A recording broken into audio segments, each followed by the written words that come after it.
నమస్కారం గురువుగారు. వాగర్థావివ సంపృక్తౌ వాగర్థ ప్రతిపత్తయే జగతః పితరౌ వందే పార్వతీ పరమేశ్వరౌ. సదాశివసమారంభాం శంకరాచార్య మధ్యమాం అస్మదాచార్యపర్యంతం వందే గురుపరంపరాం. ఆదిత్యాయ చ సోమాయ మంగళాయ బుధాయ చ గురుశుక్రశనిభ్యశ్చ రాహవే కేతవే నమః.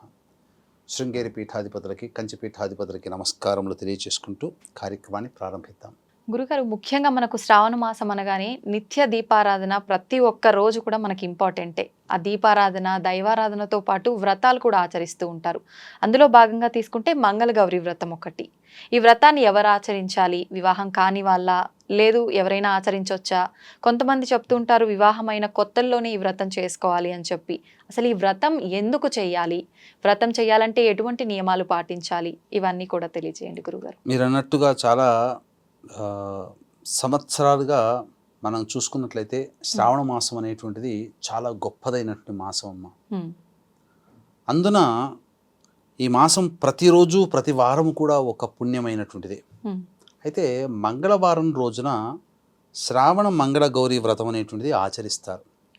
అంటే ఇది చేయాల్సినటువంటి వాళ్ళు వివాహమైనటువంటి తొలినాళ్ళల్లో చేయాలి.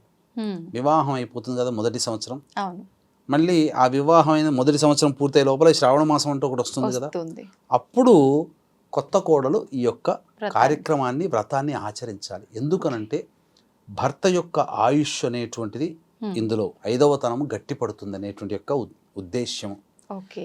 పూర్వము ద్రౌపది అడిగింది, వివాహం చేసుకున్న తర్వాత భవిష్యత్తులో యుద్ధములు అనేటువంటి రావచ్చు, నా భర్తలకి ఆరోగ్యాలు సరిగ్గా ఇబ్బందులు పెట్టవచ్చు, నా భర్తలందరూ కూడా దీర్ఘాయుష్మంతులు కావాలంటే ఏం చేయాలన్నయ్య అని చెప్పి కృష్ణుని అడిగితే కృష్ణుడు ఉపదేశించింది ఈ శ్రావణ మంగళ గౌరీ వ్రతాన్ని.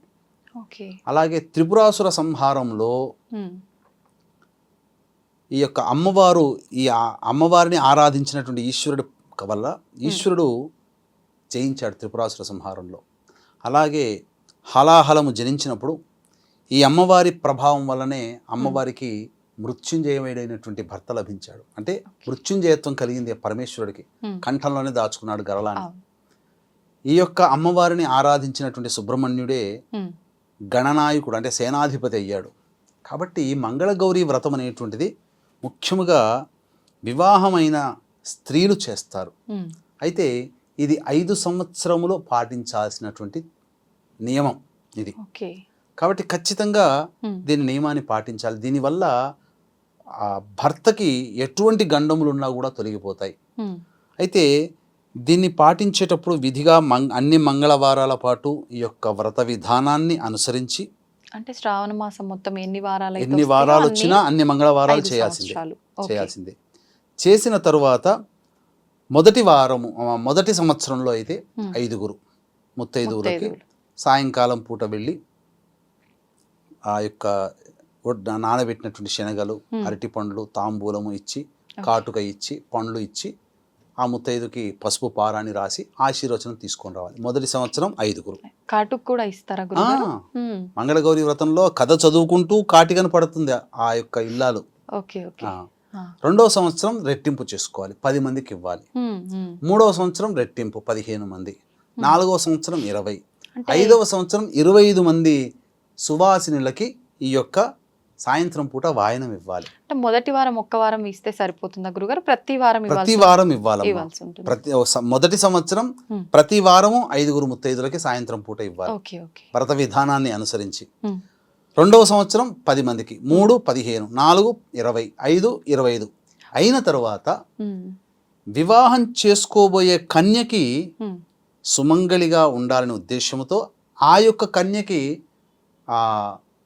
మన పుస్తెల తాడులో ఉంటుంది కదమ్మా, ఆ పుస్తెల తాడు అనగా ఈ సంబంధించినటువంటి ఆడవాళ్ళకి మనకు బంధనం చేస్తారు కదా, ఆ విధంగా మాంగళ్యం బంగారంతో చేసిన మాంగళ్యం, తర్వాత 32 జతల అరిసెలు ఒక గిన్నెలో పెట్టి దానికి మూత పెట్టి ఆ యొక్క మాంగళ్యము, వస్త్రములతో సహా గాజులు ఇవన్నీ కూడా పెళ్లి చేసుకోబోయే కన్యకి ఇచ్చి ఆ వాయనాన్ని, ఆ యొక్క వ్రతాన్ని పూర్తి చేయాలి. ఆల్రెడీ వివాహం సెట్ అయ్యి పెళ్లి సమయంలో ఇవ్వాలి. ఓకే. పెళ్లి జరుగుతుంటుంది కదా, అవునవును. అమ్మవారు పెళ్లి ఆ కన్య వివాహం చేసుకునే సందర్భంలో గౌరీ పూజ చేస్తుందా, అక్కడ గౌరీ పూజ చేస్తున్నటువంటి కన్యకి ఇచ్చేయాలి. ఓకే. ఇచ్చి వాయనం సమాప్తం చేసుకోవాలి. అంటే వ్రత విధానం ఆ విధంగా సంపూర్ణమవుతుంది. మరి అలాంటి కన్య మనకు దొరకని పక్షంలో వివాహం ఎప్పుడైనా కానీ ఎక్కడైనా కానీ వివాహం జరుగుతున్నప్పుడు మన ఇంట్లో బంధువులు ఉంటారు కదా, వివాహం జరుగుతుంది కదా, ఉద్యాపన చేయడం 5వ సంవత్సరంలో ఉద్యాపన చేయాలి. ఆఖరిసారిగా చేయాలి అది. ఓకే. ఇక ప్రధానంగా చూసుకుంటే ఇది చాలా గొప్పదైనటువంటిదమ్మా. దీనివల్ల భర్తకి ఎటువంటి అపమృత్యు భయ దోషములు ఉన్నా తొలగిపోతాయి. ఇక చాలా మందికి వచ్చేటువంటి సందేహము, ఈ యొక్క శ్రావణ మాసంలో మొదట్లో మేము పట్టుకున్నాం, మాకు తెలియలేదు, మరి 2వ సంవత్సరంలో పట్టుకోవచ్చా అని అడుగుతారు. కానీ 2వ సంవత్సరంలో పట్టుకోకూడదు. మొదటి సంవత్సరం వివాహమైన మొదటి సంవత్సరంలో చేసుకోలేకపోతే 3వ సంవత్సరంలో 2 నుండి 3 అడుగుతున్న సందర్భంలో చేసుకోవచ్చు. ఓకే. అక్కడ నుంచి మళ్ళీ 5 సంవత్సరాలు పట్టాలి. మా ఒక్కసారి పట్టిన తర్వాత విడవకూడదు. ఎందుకంటే ఆ దేవతకి కోపం వస్తుంది. కానీ ఒకప్పుడు కేవలము సాంప్రదాయమైనటువంటి కుటుంబాల్లోనే, ధనికుల కుటుంబాలలోనే ఈ యొక్క నియమాన్ని పాటిస్తున్నారు. కానీ వీక్షించేటువంటి ఐటీఎం ప్రేక్షకుల్లో మీ పిల్లల యొక్క 5వతనం గట్టిగా ఉండాలి అని అంటే ఈ వ్రతాన్ని మీరు కుల వర్గ విచక్షణ అనేది లేకుండా అందరూ ఆచరించండి. అందరికీ ఈ యొక్క ఫలితాన్ని మీరు అందించిన వాళ్ళు అవుతారనే ఉద్దేశంతోనే ఈ యొక్క రహస్యాన్ని మీకు అందరికీ తెలియచేస్తున్నాం. ఎందుకంటే శ్రావణ మాసం అనగానే చిన్న పెద్ద అనే తేడా లేకుండా అందరి ఇళ్లలో లక్ష్మీ పూజలు చేసుకుంటారు. కానీ మంగళగౌరి పూజలు చేసుకునే వాళ్ళు చాలా శాస్త్రీయమైన కుటుంబాల్లో తప్ప అందరూ చేసుకోలేరమ్మా. కాబట్టి ఈ యొక్క అవకాశం అందరికీ రావాలనేటువంటి ఒక ఉద్దేశంతో అందరికీ చెప్తున్నాను. అందరూ పాటించండి. ఇక గురువుగారు, ఈ వ్రతం పుట్టినింట్లో చేయాల్సి ఉంటుందా, మెట్టినింట్లో చేయాల్సి ఉంటుందా? మొదటిసారిగా తల్లి సహాయం తీసుకుంటూ పుట్టినింట్లో చేసుకునే వెసులుబాటు ఉంటే పుట్టినింట్లో చేసుకోవచ్చు. ఓకే. లేదు మెట్టినింట్లో ఉన్నాము అని అంటే మెట్టినింట్లో చేసుకోవచ్చు. కానీ మొదటిసారి చేస్తున్నప్పుడు వాయనం ఏదైతే ఉంటుందో తల్లికి, వదినలకి, ఆడపడుచులు ఉంటారు కదా, వాళ్ళకి, అత్తలకి, వీళ్ళకి ఇవ్వవచ్చు. మొదటిది ఇచ్చిన తర్వాతనే మిగతా బయటకి వెళ్ళాలి, బయట సువాసినులకు ఇవ్వాలి. అయితే చాలా మందికి ఇందులో ఈ 4 వారాలు చేసుకునే సందర్భంలో ఏమైనా అడ్డంకులు వస్తే ఎట్లా అని అంటారు. ఈ అడ్డంకులు వచ్చినప్పుడు అంటే రజస్వల అయిన సందర్భం కావచ్చు, ఋతుక్రమం అనగా ప్రకృతి ధర్మంగా మనం ఏం చేయలేం. ఇబ్బంది కలిగినప్పుడు తర్వాత వచ్చే నెలలో భాద్రపద మాసం ఉంటుంది కదమ్మా, ఆ భాద్రపద మాసంలో మంగళవారం నాడు చేయాలి. అంటే పౌర్ణమి లోపల మీరు ఎన్ని నష్టపోతారో అన్ని నష్టపోయినది భాద్రపద మాసం పౌర్ణమి లోపల చేసేయాలి. పౌర్ణమి దాటకూడదు. ఈ విధంగా చేసుకోవాలి. దీనికి సంబంధించినటువంటి అద్భుతమైనటువంటి మంగళగౌరి వ్రత కథ ఒకటి ఉందమ్మా. పూర్వము ఒక గొప్ప మంచి పుణ్య దంపతులైనటువంటి బ్రాహ్మణ దంపతులు శివారాధన చేసుకుంటూ ఈశ్వరానుగ్రహం అందరికీ ఉండాలి, సంతానం కోసం ఎదురు చూస్తూ ఈశ్వరుణ్ణి ప్రార్థిస్తూ ఉంటారు. తపస్సు చేస్తున్నట్టే లెక్క. వారి యొక్క ప్రార్థనలకు మెచ్చినటువంటి ఈశ్వరుడు ప్రత్యక్షమై స్వప్నంలో 5వతనము లేనటువంటి స్త్రీ కావాలా, అల్పాయుష్యుడైనటువంటి పుత్రుడు కావాలా అని అంటే పున్నామ నరక నుంచి దాటించేవాళ్ళు పుత్రుడు కాబట్టి పుత్రుడినే కోరుకున్నారు. రాగానే జన్మిస్తాడు, కొంతకాలానికి గర్భవతి అవుతుంది, పుత్రుడు జన్మిస్తాడు, సలక్షణమైనటువంటిది. ఇక 11వ రోజు పూర్తి కాకముందే యమభటులు వస్తారు. అప్పుడు వేడుకుంటుంది, కనీసం నోరారా అమ్మాని పిలవందే మానవుడు కాలేడు, కాబట్టి పలుకులు వచ్చేంత వరకు నా కొడుకుని కాపాడండి అని చెప్పగానే అట్లనే వెళ్ళిపోతారు. పలుకులన్నీ వచ్చేంత వరకు కూడా ఉంటారు. యమభటులు రాగానే చక్కగా జన్మించినటువంటి కొడుకుకి ఉపనయన సంస్కారం చేస్తే కానీ నేను తండ్రిని కాలేను, కాబట్టి వీడు కూడా ద్విజన్మ అనేటువంటిది రాదు, కాబట్టి ఉపనయన సంస్కారం అయ్యేంత వరకు మీరు మా వాడి ఆయుష్ను కాపాడండి అంటే యమభట్లు అలాగని వెళ్ళిపోతారు. ఉపనయనం అయ్యేంత వరకు ఉంటుంది. ఉపనయనం అవుతుంది. ఉపనయనం అయిపోయిన తర్వాత కొంతకాలానికి, కొన్ని రోజులకి తల్లి ఏడుస్తుంది. ఎందుకమ్మా ఏడుస్తున్నావు ఇట్లానంటే, నాయనా నీకు ఇట్లా వరం అనేటువంటిది జరిగింది, నువ్వు ఇలా అల్పాయుష్యుడికి కోరుకున్నాము, అందుకనే ప్రతి సందర్భంలో నిన్ను పట్టుకొని వెళదాం అనుకున్న సందర్భంలో కల్లా మేము మళ్ళీ ప్రాధేయపడితే వాళ్ళు వదిలిపెట్టారు. ఇక ఉపనయన సంస్కారం అయిపోయింది, ఇక ఎంత ప్రాధేయపడినా లేదు, ఇక నువ్వు మా నుంచి దూరం అవుతావు నాయన అని అంటే, అప్పుడు ఉపనయనం జరిగితే మనిషికి మేధస్సు, సంస్కారం కలుగుతుంది కదమ్మా, జ్ఞానం వస్తుంది. ఆ జ్ఞానం కలిగినటువంటి ఆ బాలుడు, అమ్మ నేను ఎట్లాగో గొప్ప గొప్ప పుణ్యకార్యాలు చేయాలంటే నా శరీరం ఉండదు, కాబట్టి ఉన్నంతలోనే పుణ్యం చేసుకోవాలి, కాబట్టి నేను కాశీకి వెళ్తానమ్మా, కాశీకి వెళ్ళి విశ్వేశ్వరుని దర్శనం చేసుకొని వస్తాను, నువ్వు నాకు అనుజ్ఞ ఇవ్వమ్మా అని చెప్పి తల్లిదండ్రులు ఇద్దరిని వేడుకుంటాడు. వేడుకున్న తర్వాత ఇద్దరు ఓకే అని చెప్పేసేసి ఆశీర్వదించి వెంట మేనమామనిచ్చి పంపిస్తారు. అలా వెళుతూ వెళుతూ వెళుతూ ఉన్నప్పుడు అవంతి రాజ్యానికి చేరుకుంటారు. చేరుకున్న తర్వాత ఒక పూదోటలో సేద తీరుతుంటారు. ఆ పూదోటలోకి సాయం సంధ్యా సమయంలో ఆ రాజ్య కుమార్తె తన చెలికత్తెలతో వచ్చి బంతులాటలు ఆడుకుంటూ ఉండగా ఏదో ఘర్షణ జరుగుతుంది. అప్పుడు చెలికత్తెలు కొన్ని అపప్రదమైన మాటలు మాట్లాడతారు. నువ్వు విధవ వైపోవుగాక అనే అర్థం వచ్చేటట్టుగా, అంటే భర్త చనిపోవాలి పెళ్ళైన తర్వాత అనే అర్థం వచ్చేటట్టుగా తిట్లు తిడతారు. అంతటా ఆ బాలిక, మీ తిట్లేమీ సాగవు, మా అమ్మ ఈరోజు నాకు మా వాళ్ళు పెళ్లి నిశ్చయం చేశారు, మా అమ్మ నోచుకున్నటువంటి నోము ఈరోజు గౌరీ నోము, నాకు వాయనం ఇస్తుంది మా అమ్మ, కాబట్టి నాకు చక్కగా దీర్ఘాయుష్మంతుడైనటువంటి భర్తే లభిస్తాడు అని చెప్పి చెబుతుంది. చెప్పి ఆ పుట్టలో ఉన్నటువంటి పూలని వదిలేస్తే అవన్నీ చెట్టుకొమ్మ కతుక్కుంటాయి. ఇంతటా దూరం నుంచి ఆ బాలుడు చూస్తుంటాడు. మా అమ్మా నాన్న వాళ్ళందరూ నేను అల్పాయుష్యుడు అని చెప్పి బాధపడుతున్నారు కదా, నిజమే కావచ్చు, నేను ఈ అమ్మాయిని కనుక వివాహం చేసుకుంటే నేను మృత్యుంజయుడిని అవుతాను అని చెప్పి మనసులో అనుకుంటాడు. ఇదే విధముగా ఆ యొక్క పెళ్లికి సందర్భంగా వాళ్ళు వెళతారు. ఆ సమయంలో వివాహం చేసుకునేటువంటి వరుడు ఎవరైతే ఉన్నాడో అతను అనారోగ్య కారణం వల్ల నేను రాలేకపోతున్నాను, మా రాజ్యం నుంచి మేము రాలేకపోతున్నాం, వాయిదా వేసుకుందాం అని చెప్పి కబురంపుతారు.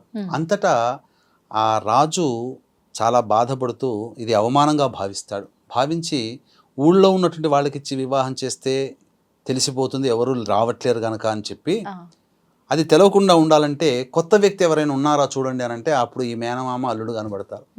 ఆ అబ్బాయికి ఇచ్చి వివాహం చేస్తారు, ఇతనే అనుకున్నటువంటి అని చెప్పి అందరి ముందర వివాహం చేస్తారు. చక్కగా వివాహం అయిన తర్వాత శయ్య నిద్రకు వెళతారు. ఉన్న తర్వాత ఆ అమ్మాయికి కలలో కనిపిస్తుంది అమ్మవారు.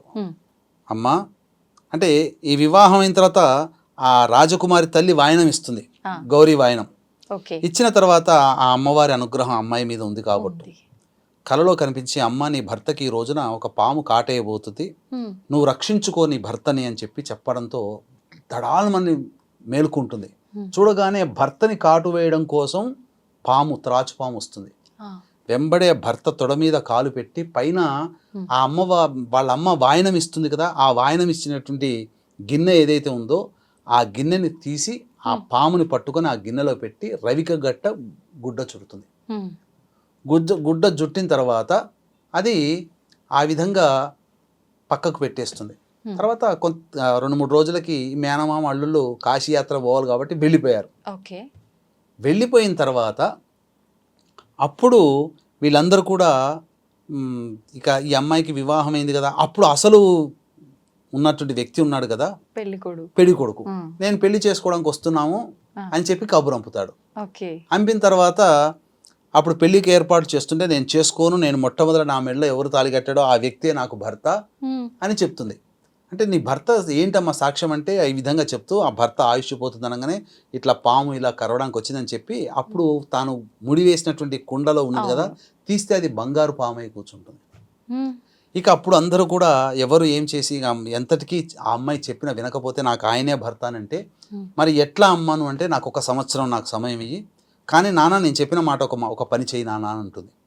నువ్వు 1 సంవత్సరం వరకు కూడా అన్నదాన కార్యక్రమం పెట్టు, వచ్చిన వాళ్ళకందరికీ నేను తాంబూలాలు ఇస్తుంటాను అని షరతు పెడుతుంది. సంవత్సరం వరకు నాకు సమయం ఇయ్యి, తర్వాత నేను ఈ మాట వింటాను అంటుంది. ఈ లోపల అక్కడ మేనమామ అల్లుడు ఇద్దరు కూడా చక్కగా కాశీ దర్శనం చేసుకొని విశ్వనాథుని యొక్క అనుగ్రహాన్ని పొంది తిరుగు టపాలో వస్తుంటారు. వాళ్ళు వచ్చే సమయంలో ఇదివరకు గత సంవత్సరం ఎక్కడైతే దిగారో ఆ పూదోట దగ్గరనే అక్కడికే వస్తారు. అన్నదానం ఎలాగో జరుగుతుంది కదా, వచ్చి భోజనం చేస్తుంటారు. చేసిన తర్వాత తాంబూలం ఇచ్చాడు, ఇతనే నా భర్త అని చెప్పి గట్టిగా అరిచేస్తుంది ఆమె. అనగానే అందరూ చూసి నీ భర్తని రుజువేంటి అని అంటాడు. నా పెళ్లి రోజున నేను ఆయనకి తొడిగిన ఉంగరం ఉంది, తెప్పించండి అని చెప్పి తెప్పిస్తుంది. ఆ ఉంగరం ఆ అబ్బాయికి పెట్టగానే సరిపోతుంది. సరిపోయిన తర్వాత అందరూ కూడా రాజు వీళ్ళందరూ కూడా సంతోషంగా ఉంటారు. ఉన్న తర్వాత ఆ వ్రతాన్ని తల్లి అక్కడ ఆ అమ్మాయి చేత ఆచరింపచేస్తుంది.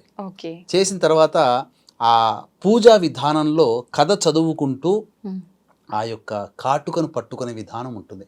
కత్తితో కానీ చెంచాతో కానీ ఏదన్నా ఒక విధంగా ఆ కాటుకని చక్కగా తీసి భరిణిలో పెట్టి ఆ తండ్రి ఏం చేస్తాడంటే ఆ అమ్మాయికి సారెలు ఇవన్నీ పెట్టి పంపిస్తారు కదా పెళ్ళైన తర్వాత, భాండాగారాలు వస్తువులతో సహా. ఆ విధంగా అత్తగారింటికి పంపుతాడు. పంపిన తర్వాత ఈ లోపల అక్కడ ఏమైపోతుంది, ఆ పిల్లవాడి తల్లిదండ్రులు ఆ కొడుకు రావట్లేడే అని చెప్పి బాధపడుతూ ఏడుస్తూ ఏడుస్తూ చివరికి కళ్ళు పోగొట్టుకుంటారు.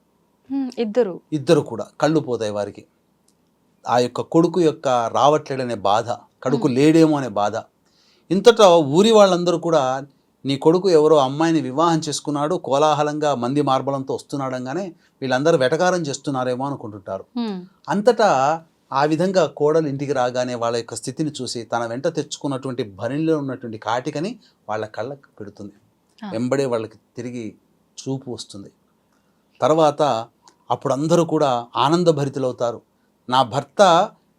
నీ భర్త చచ్చిపోతాడని చెప్పేసి నీ వరం ఉంది కదా, ఇదంతా ఎలా దాటగలిగావు అని చెప్పి ఆ ఊళ్ళో వాళ్ళందరూ అడుగుతారు. అడిగితే మా అమ్మగారు చేసినటువంటి యొక్క మంగళగౌరి వ్రతం ఉంది, ఆ విధంగా నేను చేసుకున్నాను కాబట్టి ఆ మంగళగౌరి యొక్క అనుగ్రహం వల్ల నా భర్తకి చిరంజీవుడు అయ్యాడు అని చెప్పగానే ఇక అందరూ కూడా చక్కగా ఆ ఇంట్లో ఆ ఊర్లో వాళ్ళందరూ వాడల్లా ఈ అమ్మవారి యొక్క అనుగ్రహం కోసం మంగళగౌరి వ్రతాన్ని ఆ రోజు నుంచి ప్రతి పెళ్ళైన తొలినాళ్లలో ఆ నూతన వధువు మొదటి సంవత్సరం శ్రావణ మాసంలో చేసుకునే ఆచారం ప్రారంభమైంది. కాబట్టి వరలక్ష్మి వ్రత విధానంలో చారుమతి అయితే ఏ విధంగానైతే చేసుకున్నది వ్రతం, దానివల్ల ధనకనక వస్తు వాహనాలని చెప్పి ఎంత గొప్పగా ప్రజాదరణ పొందిన వ్రతమో అంతే ప్రజాదరణ పొందగలిగినటువంటి వ్రతం ఇది. కాకపోతే ఇప్పటి వరకు కూడా శాస్త్రీయపరమైనటువంటి కుటుంబాలలో, ధనికుల కుటుంబాలలో చేసుకునే ఆచారము ఇప్పుడు అందరికీ లభించాలనేటువంటి సదుద్దేశంతో ఈ ఆచారాన్ని మీకు కూడా చెబుతున్నాను. కాబట్టి చక్కగా ఆచరించండి. కొత్తగా పెళ్ళైనటువంటి మీ అమ్మాయి యొక్క 5వ తరం గట్టిపడుతుంది. దీర్ఘాయుష్మంతుడైనటువంటి భర్తతో చిరకాలం మీ అమ్మాయి ఆదర్శ దాంపత్యం చేస్తుంది. కాబట్టి వ్రతాన్ని మీ అమ్మాయి చేత ఆచరింపచేయండి. అవకాశం ఉంటే పుస్తకాల షాపుల్లో మంగళగౌరి వ్రతం ఏ విధంగా చేసుకోవాలని చెబుతుంది. ఆ విధంగా వ్రతాన్ని అనుసరించి చేయండి. చాలా గొప్పదైనటువంటి వ్రతం అండి. ఎంతోమంది ఈ యొక్క వ్రతాన్ని ఆచరించి భర్తలందరూ కూడా ఆయుష్మంతులయ్యారు. కాబట్టి ఇంట్లోని వాళ్ళందరూ కూడా ఈ యొక్క వ్రతాన్ని చేసుకోవడానికి ఆడవాళ్ళకి వెసులుబాటు కల్పించి వారికి సహాయ సహకారాలు అందించినట్లయితే మీ ఇంట నిండైనటువంటి సంసారము మీ ఇంట్లో ఉంటుందని చెప్పడంలో ఏమాత్రం సందేహం లేదు. అలాగే ఈ యొక్క నెలలో 17వ తారీఖు రోజున, అలాగే 31వ తారీఖు రోజున శని త్రయోదశులు అనేటువంటివి వస్తున్నాయి. శని త్రయోదశి సందర్భంగా వృషభ, మిథున, కర్కాటక, సింహతుల, వృశ్చిక, మకర, కుంభమీన రాశుల్లో జన్మించిన వారికి శనిదోష పరిహారార్థమై శనిదోష నివారణ హోమాదులన్నింటిని జరిపిస్తడం జరుగుతుంది. Per head 1500. 2 జరిపించుకున్నట్టయితే మీకు 2టికి నమోదు చేసుకోవచ్చు. అవకాశం ఉన్న కార్యక్రమ తదనంతరం కాంటాక్ట్ చేసి పూర్తి వివరాలు తెలుసుకోవచ్చు. సంతోషం గురుగారు. మీరు చెప్పినట్టుగా చాలా వరకు శ్రావణ మాసం అనగానే వరలక్ష్మి వ్రతం ఎక్కువగా ఆచరిస్తుంటారు, కానీ మంగళగౌరి వ్రతం అనేసరికి చాలా తక్కువ మంది మాత్రమే ఆచరిస్తూ ఉంటారు.